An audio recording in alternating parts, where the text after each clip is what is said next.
Hello अस्सलाम वालेकुम, welcome back to my channel. It's Shoaib. आज एक नई सुबह के साथ हम आप लोगों के सामने हाजिर हैं।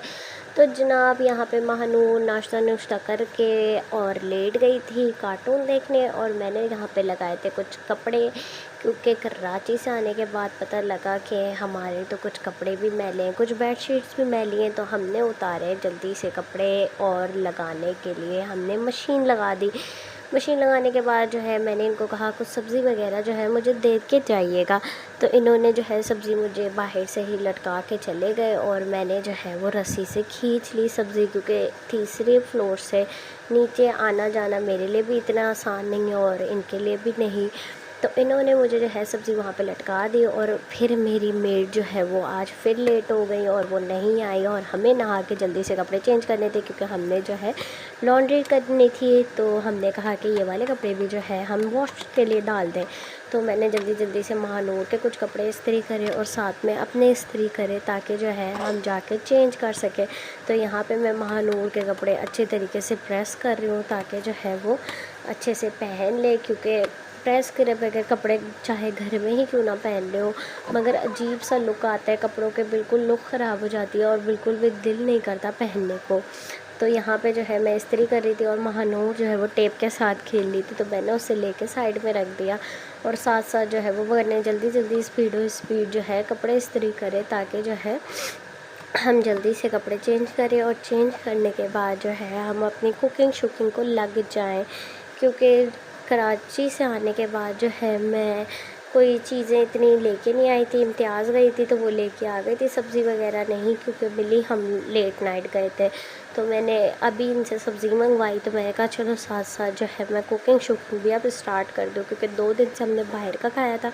बाहर का खाने से तो पता ही है आप लोगों को, एकदम से तेज़ाबियत शुरू हो जाती है, अजीब सी बेचैनी होने लगती है। तो मैंने कहा चलो फिर जल्दी से जो है अब सामान निकाल लिया जाए, मैं अपना सूट भी निकालूं। तो मैंने यहाँ पे अपने कपड़े कुछ अनपैक किए, क्योंकि मैंने अभी जब से आई थी मैंने अपने कपड़ों को अनपैक नहीं किया था। तो यहाँ पे जो है मैंने जल्दी से अपने कुछ कपड़े निकाले। मैं कहा एक सूट तो मैं ख़ुद इस्त्री कर दूँ, बाकी वो जो हेल्पर आएंगी वो ख़ुद ही हेल्प कर देंगी सूट वगैरह इस्त्री। तो यहाँ पे जो है मैंने अपने एक सूट निकाला, और साथ में महानूर भी देख रही है कि मेरी माँ क्या कर रही है, मैंने छिड़खानी करनी है कि नहीं करनी है, क्योंकि फिर बच्चों को जब अगर कोई इस टाइप की चीज़ मिल जाती है तो उन्होंने छिड़खानी ना करें, ऐसा तो पॉसिबल ही नहीं है।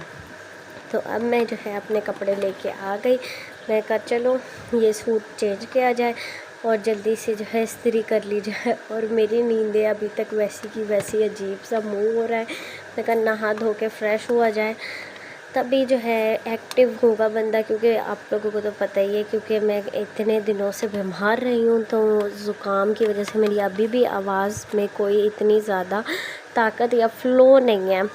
तो अब जो है मैंने साथ साथ अपने कपड़े की इस्त्री करना शुरू कर दिया, और महानूर के तो मैंने करके रख ही दिए थे। मैं कहा चलो जल्दी जल्दी से फ़ारिग हो जाते हैं, फ़ारिग होने के बाद जो है हम करेंगे कुकिंग स्टार्ट। तो फाइनली मेरे कपड़े जो है वो प्रेस हो चुके हैं, और मैं जाती हूँ अब चेंज करती हूँ। चेंज करने के बाद जनाब अब हमने जो सब्ज़ी मंगवाई थी उसको अच्छी तरीके से वॉश किया। मैंने कहा चलो आज भिंडी बना ली जाए, इतने दिनों से तो हम बाहर का खा रहे हैं और फास्ट फूड वगैरह खा रहे हैं, तो अब जो है सब्ज़ी भी बना ली जाए। तो यहाँ पे मैंने जो है वो भिंडी को अच्छी तरीके से वॉश कर लिया, और साथ साथ जो है मैं तो जल्दी जल्दी जो है 4-4 5-5 पकड़ के भिंडी काट लेती हूँ। तो यहाँ पे मैंने जो है जल्दी जल्दी जो है भिंडी को काटना स्टार्ट करा। साथ में जो है घर में जो काम शाम था वो भी समेटती सुमोती रही, और साथ साथ कुकिंग भी करती रही, क्योंकि आजकल मेरे सास ससुर घर पे नहीं है। जब घर में कोई बुज़ुर्ग ना हो तो फिर घर की हालत तो आप लोगों को पता ही है, कि एक घर में कोई भी शख्स होता है उसकी आदत बन जाती है, और हम तो एक जॉइंट फैमिली में रहते हैं। अगर कोई भी घर का एक भी बंदा मिसिंग होता है तो इतनी ज़्यादा आवाज़ारी होती है, और आजकल तो मेरे सास ससुर घर में है ही नहीं बिल्कुल भी। वो लोग गए हुए पीछे अपने गांव में, मैं गई हुई थी कराची, तो वो लोग भी अपने पीछे चले गए। तो अब जो है अब हम जब वापस आए तो घर बिल्कुल सुनसान, सिर्फ मेरी जेठ जेठानी और उनके 2 बच्चे, और वो भी अपनी फैमिली में मसरूफ़ हो जाते हैं।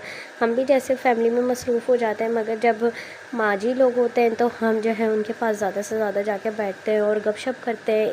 एक घर में बड़ा बुज़ुर्ग जो होता है उससे अपना दुख सुख कर लिया जाता है, दिल बहल जाता है। वो कुछ हमारी सुनते हैं, कुछ हम उनकी सुनते हैं, आपस में जो है लगे रहते हैं बातचीत करने में। जैसे कि आजकल औरतें कहती हैं कि हमें जॉइंट फैमिली में नहीं रहना, हम अलहदा रहना चाहती हैं। मगर जब अलहदा रहते हैं तो फिर उसकी बात अलहदा होती है, क्योंकि जब एक बंदे के साथ, किसी भी शख्स के साथ आप रहने लगते हैं तो उसकी आदत बन जाती है। और साथ साथ अगर वो आपके घर के बुज़ुर्ग हों जो आपको दुआएं दें, आपका दुख सुख सुने, आप उनका दुख सुख सुनो, तो जो है एक अच्छी बॉन्डिंग हो जाती है घर में, एक अच्छा घर का माहौल बन जाता है, एक अच्छी गैदरिंग होने लगती है। और अगर एकदम से वो सब ख़त्म हो जाए तो फिर जो है घर में कुछ आवाज़ारी सी ऐसे महसूस होने लगती है कि कुछ है ही नहीं घर में।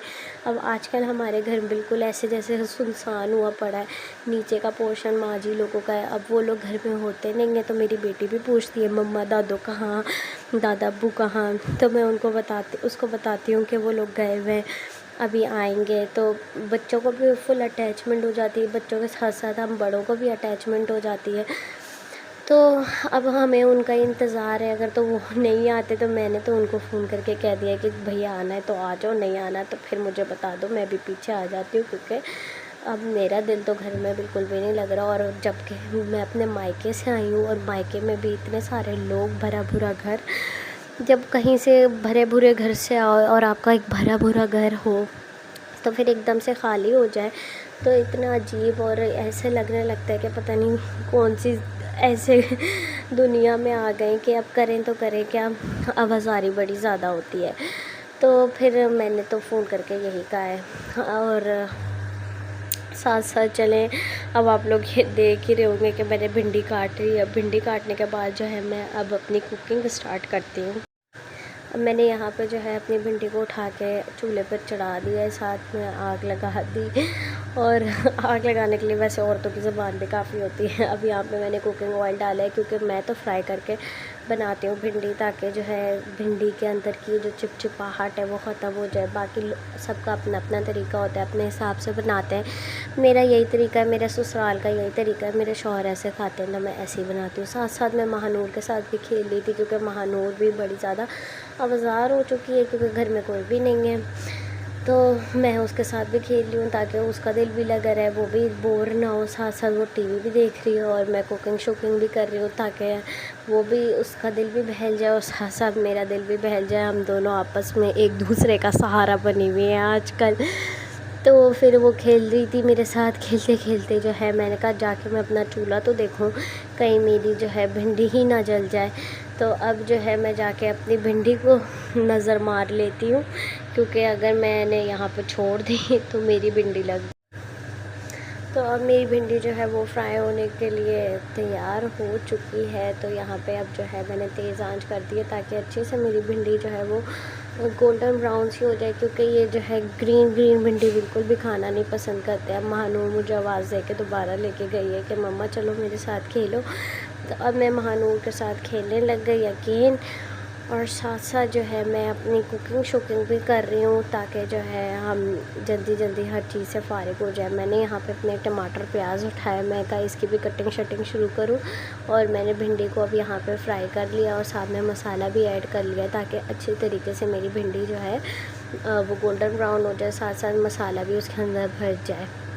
अब मैं टमाटर ज़्यादा खाना पसंद करती हूँ भिंडी के अंदर। ये तो नहीं, इनके ज़्यादा ना भिंडी प्याज वाली पसंद की जाती है, मगर मुझे जो है वो टमाटर वाली भिंडी ज़्यादा अच्छी लगती है। तो मैंने जो है पहले टमाटरों को डाल के अच्छे से भून लिया ताकि जो है टमाटर अपना पानी भी छोड़ दे और साथ साथ जो है वो गल जाए और ज़्यादा नज़र ना आए, क्योंकि मुझे तो टमाटर ऐसे ही पसंद है।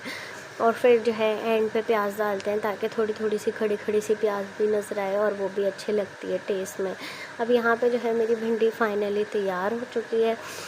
अब मैंने भिंडी पकाने के बाद जो है अपना चूल्हा बंद किया और साथ में जाके थोड़ी सी पेस्ट्री को एंजॉय किया। मिलती हूँ नेक्स्ट वीडियो में, तब तक के लिए अल्लाह हाफ़िज़।